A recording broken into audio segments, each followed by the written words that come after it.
Hi friends, welcome to our channel VVM career makers. ఆర్ఆర్బిలో technician notification విడుదలైంది. 6238 పోస్టులు. 10వ తరగతి ఐటీఐ చదివిన వారికి, ఇంటర్మీడియట్ చదివిన వారికి, బీఎస్సీ మ్యాథ్స్ ఉన్నవారికి అప్లై చేసుకోవచ్చు. జీతం అయితే 45,000. వయసు, సిలబస్, ఎంపిక విధానం, ఫుల్ డీటెయిల్స్ చెప్పే ముందర మన ఛానల్ని లైక్ చేయండి, సబ్స్క్రైబ్ చేసుకోండి. మొదటగా చూసిన వారు షేర్ చేయండి. మీకు ఉపయోగపడపోయినా కానీ మీ ఫ్రెండ్స్కి కానీ, కొలీగ్స్ కానీ, చుట్టాలు కానీ ఎవరో ఒకరు ఉపయోగపడి మీ ద్వారా ఉద్యోగం పొందే అవకాశము ఉంటుంది కాబట్టి షేర్ చేయడం మర్చిపోకండి. ఈ job government of India, ministry of railways నుంచి, రైల్వే రిక్రూట్మెంట్ బోర్డు నుంచి నోటిఫికేషన్ అయితే విడుదలైంది. రిక్రూట్మెంట్ ఆఫ్ టెక్నీషియన్ కోసం నోటిఫికేషన్ రావడం అయితే జరిగింది.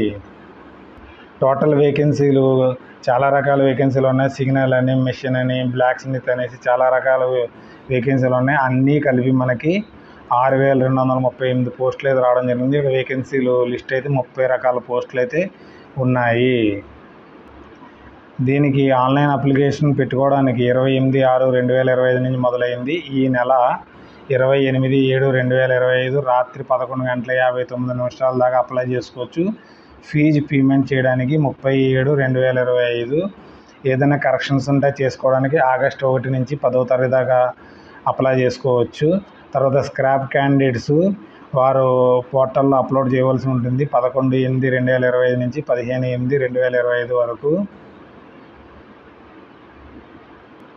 టోటల్ 2 రకాల పోస్టులు అయితే ఉన్నాయి.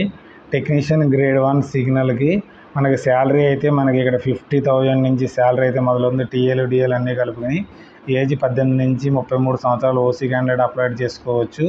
తర్వాత దీని పొజిషన్స్ ఎన్ని వేకెన్సీస్ ఉన్నాయంటే 183 వేకెన్సీలు ఉన్నాయి. టెక్నీషియన్ గ్రేడ్కి అయితే 45,000 నుంచి శాలరీ అయితే మొదలవుతుంది. 18 నుంచి 30 దాకా ఓసీ క్యాండిడేట్లకి అప్లై చేసుకోవచ్చు. 6,055 పోస్టులు అయితే ఉన్నాయి. టోటల్ పోస్టులు 6,238 పోస్టులు అయితే ఉన్నాయి. దీనికి మన ఆంధ్రప్రదేశ్, తెలంగాణ వారు అందరూ అప్లై చేసుకోవచ్చు. Male and female candidate apply చేసుకోవచ్చు. సిగ్నల్ గ్రేడ్కి అయితే నేను చెప్పడం జరిగింది 18 నుంచి 33 సంవత్సరాల దాకా. ఎప్పుడులాగా ఉండాలంటే 1/7/2025 నాటికి 18 నిండి ఉండాలి, 33 దాటకూడదు. తర్వాత టెక్నీషియన్ గ్రేడ్ 3కి 18 నుంచి 33 సంవత్సరాల మధ్యలో ఉన్నవారు దీనికి అప్లై చేసుకోవచ్చు. తర్వాత దీనికి ఏజ్ గ్రూప్స్ టేబుల్ 1కి అయితే రిలాక్సేషన్ ఇవ్వడం జరిగింది. 5 సంవత్సరాలు ఎస్సీ ఎస్టీ వారికి, ఓబీసీ వారికి 3 ఇయర్స్, ఎక్స్ సర్వీస్ మ్యాన్స్కి అన్రిజర్వ్డ్కి 3 ఇయర్స్, ఓబీసీ వారికి 6 ఇయర్స్, ఎస్సీ ఎస్టీ వారికి 8 ఇయర్స్ దాకా రిలాక్సేషన్ దొరుకుతుంది. తర్వాత ఫిజికల్ హ్యాండిక్యాప్డ్కి 10 years, 13 years, 15 years age relaxation దొరుకుతుంది. తర్వాత గ్రూప్ డి పోస్టుల్లో రైల్వే స్టాఫ్లో పనిచేస్తున్న వారు 3 సంవత్సరాలు అయిన వారికి అయితే 40 సంవత్సరాల దాకా పెట్టుకోవచ్చు. ఓసీ వారికి, ఓబీసీ వారికి 43 సంవత్సరాలు, ఎస్సీ ఎస్టీ వారికి 40 సంవత్సరాలు అప్లై చేసుకోవచ్చు. తర్వాత మనకి ఫీమేల్ క్యాండిడేట్స్, విడో క్యాండిడేట్స్, లేకపోతే డైవర్స్ ఉమెన్స్ ఉన్నారు కదా, జూడియస్ వెళ్ళి సపరేట్ ఇంకా మ్యారేజ్ చేసుకున్న వారు ఉంటారు కదా, వారికైతే 30 సంవత్సరాల దాకా ఓసీ క్యాండిడేట్స్, ఓబీసీ క్యాండిడేట్ 38 సంవత్సరాలు, ఎస్సీ క్యాండిడేట్స్, ఎస్టీ క్యాండిడేట్స్ 40 సంవత్సరాల దాకా అప్లోడ్ చేసుకోవచ్చు. టేబుల్ 2 కూడా సేమ్ రిలాక్సేషన్ అయితే వర్తిస్తుంది. 500 ఫీజు ఓసీ వారికి, ఓబీసీ వారికి అప్లై చేసుకోవడానికి ఫీజు అయితే 500 కట్టవలసి ఉంటుంది. దాంట్లో మనకి మీరు ఎగ్జామ్కి అటెండ్ అయితే 400 రూపాయలు మీ బ్యాంక్ ఖాతాలో అయితే పడిపోతాయి వచ్చి. తర్వాత SC ST, ex service man's, physical handicapped, female candidates, transgender, తర్వాత ఎకనామికల్ బ్యాక్వర్డ్ క్యాస్ట్ ఈబీసీ వారికి 250 రూపాయలు ఫీజు కట్టవలసి ఉంటుంది. వీరికి ఎగ్జామ్ రాయడానికి వెళ్ళి ఎగ్జామ్ అటెండ్ అవుతే 250 రూపాయలు కూడా వెనక్కి రావడం అయితే జరుగుతుంది. మోడ్ ఆఫ్ పేమెంట్ అంతా ఆన్లైన్లోనే పేమెంట్ చేయవలసి ఉంటుంది. ఒకసారి పేమెంట్ చేసిన తర్వాత రిటర్న్ అయితే రాదు. మనకు వీరు సిబిటి కండక్ట్ చేస్తారు. కంప్యూటర్ బేస్డ్ టెస్ట్ అయితే కండక్ట్ చేయడం జరుగుతుంది. 90 మినిట్స్ ఉంటుంది. టోటల్ క్వశ్చన్లు 100 ఉంటాయి, 100 క్వశ్చన్స్ ఉంటాయి. తర్వాత నెగిటివ్ మార్క్స్ 1/3 అయితే మీకు నెగిటివ్ మార్క్స్ అయితే ఒక క్వశ్చన్ తప్పు అయితే 1/3 మార్క్స్ తీసేయడం జరుగుతుంది. మరి క్వాలిఫైయింగ్కి 40% అన్రిజర్వ్డ్కి, అంటే ఓసీ వారికి, ఈడబ్ల్యూఎస్ వారికి 40, ఓబీసీ వారికి 30, ఎస్సీ వారికి 30%, ఎస్టీ వారికి 25%. తర్వాత ఉన్నవారికి క్వాలిఫికేషన్ మీకు క్వాలిఫై అవుతారు, ఎగ్జామ్ క్వాలిఫై అవుతారు. ఇది ముందర మర్చిపోండి, మీ మనసులోంచి క్యాండిడేట్స్ అందరూ తీసేయండి. క్వాలిఫైయింగ్ మార్క్స్ అంతా తీసేయండి. మీకు 100 క్వశ్చన్స్ పెడితే 100కి 100 మనకి క్వశ్చన్స్ రైట్ అయ్యేలాగా మీరు ప్రిపరేషన్ అయ్యి వెళ్ళి రాస్తేనే మీకు జాబ్ వస్తుంది. ఎవరైతే ఈ క్వాలిఫైయింగ్ మార్క్స్ చూసుకుని మనకు 100కి 40 మార్కులు వస్తే సరిపోద్ది, మేము క్వాలిఫై అయిపోతే మాకు ఉద్యోగం వస్తుంది అంటే పొరపాటు. అది ఎప్పుడూ రాదు. అన్రిజర్వ్డ్ అయినా, ఓబీసీ అయినా, ఎస్సీ అయినా, ఎస్టీ వారైనా ముందర 100కి 100 క్వశ్చన్స్ రాయగలిగి కేపబిలిటీ మీలో ఉండాలి. ఆ విధంగా చదువుకుని వెళ్తేనే మీరు పాస్ అవ్వగలుగుతారు. సిలబస్ ఏ విధంగా ఉందంటే general awareness, general intelligence, reasoning, basic computers and applications, mathematics, basic science and engineering కోసం మీకు చదవలసి ఉంటుంది. ఇక్కడైతే క్వశ్చన్స్కి ఎన్ని క్వశ్చన్స్ వస్తాయంటే జనరల్ అవేర్నెస్కి 10 క్వశ్చన్స్ రావడం అయితే జరుగుతుంది. తర్వాత జనరల్ ఇంటెలిజెన్స్, రీజనింగ్కి 15 వస్తాయి. బేసిక్ కంప్యూటర్ అండ్ అప్లికేషన్కి 20 క్వశ్చన్స్ రావడం జరుగుతుంది. Mathematics 20, basic science and engineering 35. Total 100 questions వస్తాయి. 100 మార్క్స్ అయితే ఇవ్వడం అయితే జరిగింది. తర్వాత అదేవిధంగా లెవెల్ 2కి కూడా 100 క్వశ్చన్స్ ఉంటాయి. 1/3 మీకు మైనస్ మార్కులు ఉంటాయి. ఈ క్వాలిఫైయింగ్ కోసం అయితే నన్ను అడగద్దు, నేనైతే చెప్పను. మీకు 100కి 100 వచ్చేలాగా చదవండి. తర్వాత దీంట్లో సిలబస్ ఏముంటుందంటే మ్యాథమెటిక్స్ ఉంటుంది, జనరల్ ఇంటెలిజెన్స్ ఉంటుంది, జనరల్ సైన్స్, జనరల్ అవేర్నెస్ ఉంటుంది. దీనికి మార్క్స్ ఏ విధంగా కేటగిరీ వైజ్గా డివైడ్ చేశారంటే maths 25, general intelligence and reasoning 25, general సైన్స్కి 40, జనరల్ అవేర్నెస్కి 10. టోటల్ 100 మార్క్స్, 100 క్వశ్చన్స్, 100 మార్క్స్కి మీరు అప్లై చేయవలసింది. నెగిటివ్ మార్క్స్ ఉన్నాయి, జాగ్రత్త చూసి మీరైతే ఆన్సర్ చేయండి. ఇక్కడ మనకి మొత్తం 18 వెబ్సైట్లు ఉన్నాయి. దీంట్లోంచైనా మీరు ఎక్కడి నుంచైనా అప్లోడ్ చేసుకోవచ్చు.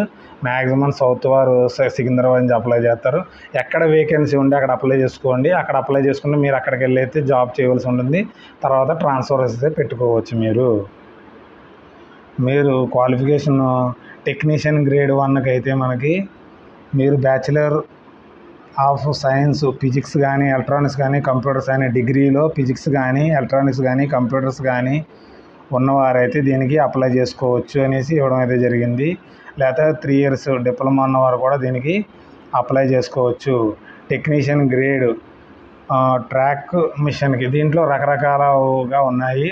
మీరు ఐటీఐ చదివి 10th క్లాస్ చదివిన వారు ఐటీఐ చదివి ఇక్కడ ఎన్ని రకాల పోస్టులు ఉన్నాయంటే దాని రకంగా మరి ఇంజనీరింగ్కి సంబంధించి ఇంజనీరింగ్కి, తర్వాత వెల్డర్కి సంబంధించి వెల్డర్కి, ఎలక్ట్రికల్కి సంబంధించి ఎలక్ట్రికల్కి, ఐటీ నుంచి మీరు కోర్స్ చేస్తున్నవారు దీనికైతే అప్లో చేయడానికి అవకాశం అయితే ఉంది.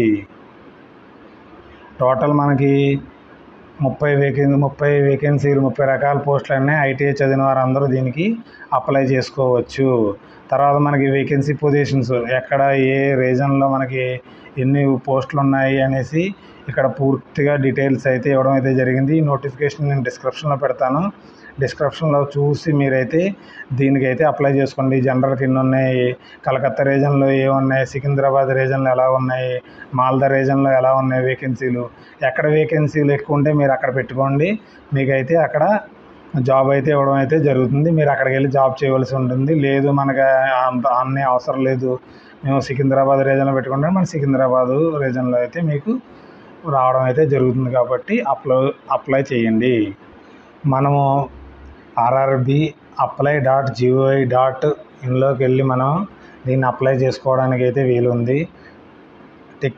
టెక్నీషియన్ గ్రేడ్ సిగ్నల్కి అయితే దీన్ని నొక్కి అప్లై చేసుకోవాలి. టెక్నీషియన్ గ్రేడ్ 3 అయితే దీనికి అప్లై చేసుకోవడం 2 రకాలుగా మనకి ఇవ్వడం అయితే జరిగింది.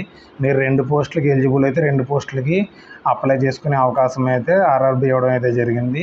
నేనైతే టెక్నికల్ గ్రేడ్ సిగ్నల్ 1కి వెళ్ళిన తర్వాత ఇక్కడ క్రియేట్ అకౌంట్, నాకు అకౌంట్ లేదు కాబట్టి నేను అకౌంట్ క్రియేట్ చేసుకోవాలి అనుకున్నాను. కాబట్టి ఇక్కడ అడిగిన డీటెయిల్స్, నేను నేషనాలిటీ ఏంటి, నేమ్ ఏంటి, ఫుల్ నేమ్ ఏంటి, తర్వాత ఎప్పుడైనా పేరు చేంజ్ చేసుకున్నానా, తర్వాత డేట్ ఆఫ్ బర్త్ ఏంటి, తర్వాత జెండర్ ఏంటి, ఫాదర్ నేమ్ ఏంటి, మదర్ నేమ్ ఏంటి, అన్నీ మీకు 10th క్లాస్ సర్టిఫికేట్లో ఉన్నవి నింపవలసి ఉంటుంది. ఈమెయిల్ ఏంటి, తర్వాత వచ్చి మొబైల్ నెంబరు, తర్వాత ఓటీపీ వస్తుంది. దాని ద్వారా దీన్ని మీరు ఓటీపీ అయితే ఫిల్ చేయాలి, వెరిఫికేషన్ చేసుకోవాల్సి ఉంటుంది. తర్వాత పాస్వర్డ్ క్రియేట్ చేసుకోవాలి, కన్ఫర్మ్ పాస్వర్డ్. ఇక్కడ క్యాప్చర్ నొక్కిన తర్వాత మీరు preview and create account open చేసుకున్న తర్వాత మీరు లాగిన్ అయ్యి పూర్తి డీటెయిల్స్ విస్తారవారు ఇచ్చిన తర్వాత లాగిన్లోకి వెళ్ళి మీరు ఆధార్ కార్డ్ లాగిన్ ద్వారా కానీ మీరు లేకపోతే ఆర్ఆర్బి ద్వారా అకౌంట్ క్రియేట్ చేసుకుంటే 2 రకాలుగా ఉన్నాయి. ఆ 2 రకాలుగా మీరు అప్లై చేసుకునే అవకాశం అయితే ఉంది. మీరందరూ అప్లై చేసి ఈ అవకాశాన్ని సద్వినియోగపరుచుకుంటారనేసి కోరుకుంటున్నాను. Thanks for watching my channel. Like చేయండి, కామెంట్ చేయండి, షేర్ చేయండి, సబ్స్క్రైబ్ చేయండి. కామెంట్ రిలేటెడ్గా చేయండి. మీకు ఏదైనా డౌట్స్ ఉంటే ఏజ్ కోసం ఎలా అప్లై చేయాలి, లాంగ్వేజ్ ఏంటి. మనకి ఎగ్జామ్ అయితే తెలుగు, ఇంగ్లీషు, హిందీ లాంగ్వేజ్లో ఉంటుంది కాబట్టి మీరు అప్లై చేసుకోవచ్చు. ఏదైనా రిలేటెడ్గా అడిగితే నేను కామెంట్ చేస్తే దానికి రిప్లై ఇవ్వడం అయితే జరుగుతుంది. మన ఛానల్ని సబ్స్క్రైబ్ చేసుకోండి, బెల్ ఐకాన్ను నొక్కడం మర్చిపోకండి. Okay, bye.